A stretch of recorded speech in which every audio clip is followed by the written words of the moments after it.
ምን አላችሁ ክቡራን ቤተሰቦቻችን፣ ከግንባር የተገኙ መረጃዎችንና ለሰሙት ይገባል ያልናቸውን መረጃዎች አሰባስበን ወደ እናንተ መጥተናል። እናንተም ሰብስክራይብ፣ ሼር እያደረጋችሁ በርታት እንድትሆኑ ዘንድ እየተማጸንን በቅድሚያ አርዕስተ ዜና እናሰማችኋለን።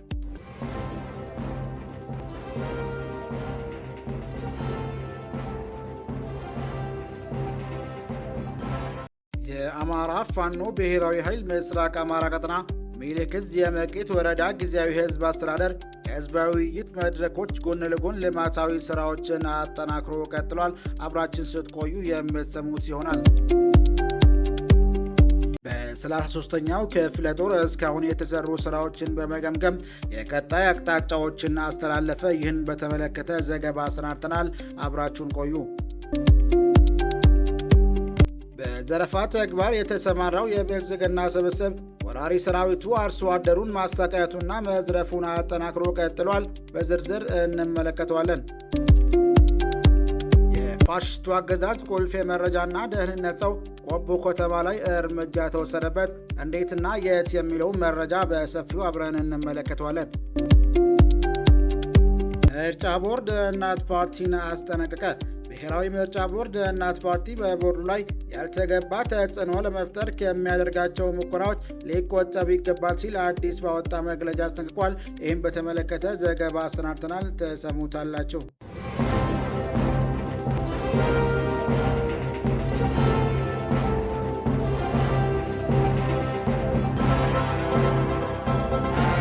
የፋሽስቱን አገዛዝ ቁልፍ የመረጃና ደህንነት ሰው ቆቦ ከተማ ላይ እርምጃ ተወሰደበት። የቆቦ ከተማ መረጃና ደህንነት የሆነው የፋሽስቱ አገዛዝ ቁልፍ ሰው አቶ ጥጋቡ ደርቤ ከነ አጃቢዎቹ በሰማዕቶቹ ጀግኖች በእነ አርበኛ አለሙ ገበሩ፣ በእነ አርበኛ ዋሴ ከበደ፣ በእነ አርበኛ ፍሬው አለና ሌሎች አርበኞች ልጆች በምስራቅ አማራ ኮር 2 ቃኝ አባሎች ወደ ማይቀረው ተሸኝተዋል። ከአማራ ህዝብ ተፈጥሮ ከፋሽስቱ የብልጽግና አገዛዝ ጋር በመተባበር የአማራ ህዝብ ላይ ዘር ማጥፋት እየፈጸመ የኖረው ወዳደሩ አቶ ጥጋቡ ደርቤ ከነ አጃቢዎቹ ህዳር 17 2018 ዓ.ም ንጋት ቆቦ ከተማ ላይ በምስራቅ አማራ ኮር 2 ቃኝ አባሎች እርምጃ ተወስዶበታል። በቀጣይም እርምጃው ተጠናክሮ ይቀጥላል ሲል የአማራ ፋኖ ብሔራዊ ኃይል ዘግበዋል።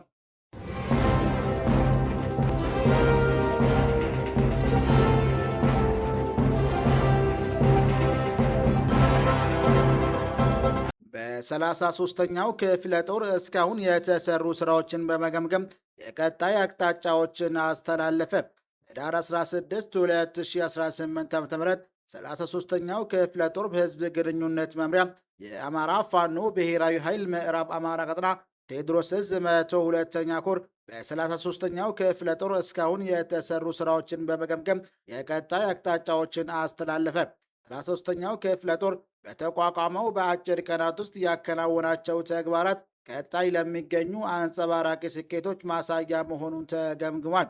በግምገማው የ33ኛው ክፍለ ጦርና የ102ኛ ኮር አመራሮች እንደተናገሩት ከአፈሙዝ ትግል ጎን ለጎን የሚከናወኑ አስተዳደራዊ ጅምሮችን አበረታች መሆናቸውን በማመልከት ትግላችን ስርዓቱን በማክሰም ህዝቡን በዘላቂነት የሚያስከብር መልኩ ኃላፊነታችን ልንወጣ ይገባል ብሏል። የጊዜያዊ መንግስት መዋቅሩንና መመሪያውን ግልጽ ለማድረግ ለአሰራር ምቹና ሁሉን አቀፍ እንዲሆን ማድረግ እንደሚያስፈልግ በተሳታፊዎች ተጠይቋል።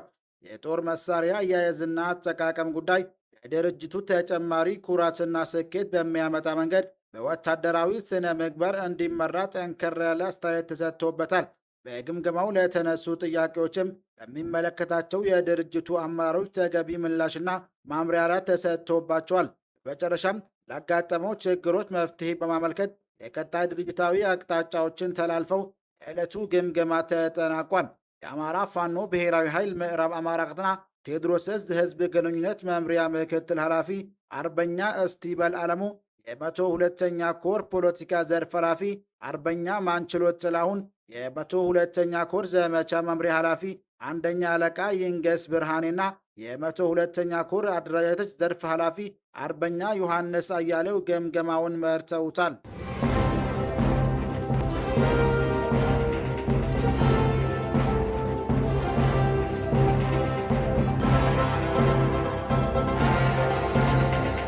በዘረፋ ተግባር የተሰማራው የብልጽግና ስብስብ ወራሪ ሰራዊት አርሶ አደሩን ማሰቃየቱንና መዝረፉን አጠናክሮ ቀጥሏል።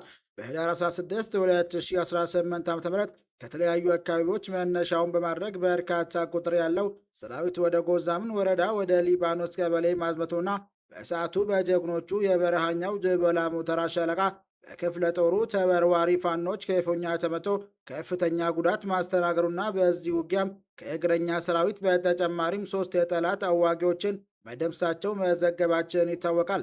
በዚህ ምት ክፉኛ የተደናገጠ ወራሪ ሰራዊትም በትናንትናው ዕለት በመድፍ በፔም በዲሽቃና በጣም በርካታ ቁጥር ባለው ሰራዊት ታጅቦ ወደ ጭምት በረሃ በመሄድ የአርሶ አደሩና የነጋዴውን ሰሊጥ ማሾና ሌሎችም ሰብሎችን ጭኖ አውጥቷል። የቀኑን ሐሩር የሌሊቱን ቁር ታግሶ በብዙ መከራ ስቃይ ያመረተውን የአርሶ አደሩና በገንዘባቸው የገዙትን የነጋዴውን ሰብል የፋኖ ሎጂስቲክ ነው በማለት ከ10 በላይ ተሽከርካሪ በማስገባት ጭነው ያወጡት ሲሆን አሁንም ቀሪውን ለመዝረፍ ተጨማሪ ተሽከርካሪ እየጠበቀ ይገኛል ተብሏል። ተጨማሪም የፋኖ ንብረት ነው በማለት 2 ሞተሮችና 3 ባዮችን አብረው መወሰዳቸውን ተሰምቷል።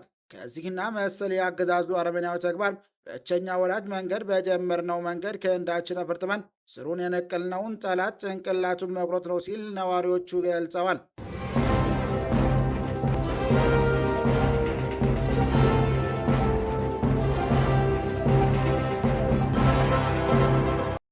የአማራ ፋኖ ብሔራዊ ኃይል ምስራቅ አማራ ቀጠና ሚኒልክ ዕዝ የመቄት ወረዳ ጊዜያዊ ህዝብ አስተዳደር ከህዝባዊ ውይይቶች መድረኮች ጎን ለጎን ልማታዊ ስራዎችን አጠናክሮ ቀጥለዋል። ህዝባችን የአማራ ህዝብ የገጠመውን ሁለንተናዊ የህልውና አደጋ ለመቀልበስ በሚደረገው የፖለቲካ ትጥቅ ትግል የህዝቡ ድርሻ ምን መሆን አለበት?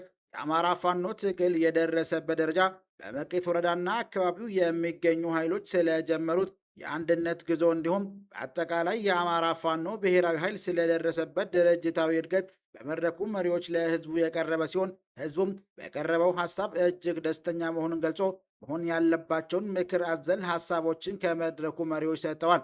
በተለይ በወረዳውና አካባቢው ከሚገኙ የፋኖ ኃይሎች ጋር የተጀመረው መልካም የአንድነት ጅማሮች መበረታትና መጠናከር እንዳለባቸው ህዝቡ በአንክሮ የተናገረ ሲሆን ከመድረኩ ጎን ለጎን የመንገድ ጠረጋና ሌሎች ልማታዊ ስራዎችን ህዝቡ በመቄት ወረዳ ጊዜያዊ ህዝብ አስተዳደር ዋና አስተባባሪነት በተጠናከረ መንገድ እየሰራ ይገኛል። ዋና አስተዳዳሪው መምህር በሪሁን ደምሌ በበኩሉ የተጀመሩ የመንገድ ጠረጋዎችና የልማት ስራዎች የማህበረሰቡን እለንተናዊ እንቅስቃሴዎችን የሚያሳልጥ መሆናቸውን አስገንዝበው ህዝቡ ከትግሉ ጎን ለጎን አካባቢውን ሰላምን እንዲጠብቅና ብልጽግና ሰራሽ ውንብድናዎችን እንዲከላከል ሲል አሳስበዋል።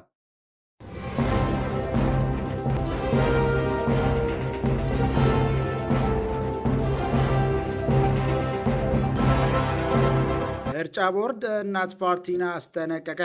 ብሔራዊ ምርጫ ቦርድ እናት ፓርቲ በቦርዱ ላይ ያልተገባ ተጽዕኖ ለመፍጠር ከሚያደርጋቸው ሙከራዎች ሊቆጠብ ይገባል ሲል አዲስ ባወጣው መግለጫ አስጠንቅቋል። ቦርዱ እናት ፓርቲ ባለፈው ሳምንት ባወጣው መግለጫ ቦርዱ ፓርቲውን ለማፍረስ እየተንቀሳቀሰ ይገኛል በማለት ያቀረበውን ወንጀላ መሰረተ ቢስና ሐሰተኛ ነው በማለት አጣጥሏል። ፓርቲው ሁሉም ህጋዊ ሰነዶችና የበላይ አካላትን ውሳኔ ባለማቅረቡ የ5 ፓርቲዎች ቅንጅት አባል እንዳይሆን ለተጣለበት እገዳ ቦርዱን መክሰሱ ተቀባይነት የሌለውና ፓርቲው ለህግ ተገዥ አለመሆኑን ያሳያል በማለት የወቀሰው የቦርዱ መግለጫ ፓርቲው አሁንም ለሁሉም የላዕላይ ምክር ቤት አባላቱ ጥሪ አድርጎ የቅንጅት አባል መሆን አስወስኖ ሲያቀርብ ቦርዱ እንደሚያጸድቅለት ገልጿል። ቦርዱ አያይዞም የፓርቲው ውንጀላ ቦርዱ ከፋይናንስ አስተዳደር ስህተት ጋር በተያያዘ ከአሁን ቀደም ባገኘው ግኝት ከፓርቲው አመራሮች ከህግ እንዳይጠየቁና ይልቁንም ከስህተታቸው እንዲማሩ አሳልፎት የነበረው ውሳኔ መልሶ እንዲያጤነው የሚያስገድድ ነው ብሏል። ቦርዱ የፓርቲው የቀድሞና የአሁን አመራሮች በፓርቲው አሰራርና ገንዘብ አስተዳደር ላይ ከአሁን ቀደም ያቀረቧቸውን ቅሬታዎች ለመፍታት ያደረገውን ጥረት ፓርቲው ፋይዳ ቢስ አድርጎ ቆጥሯል በማለት የቦርዱ መግለጫ ተችተዋል። ለዛሬ ሊደርሳችሁ ይገባል ብለን የመራረጥንላችሁ መረጃዎች ይህን ይመስል ነበር።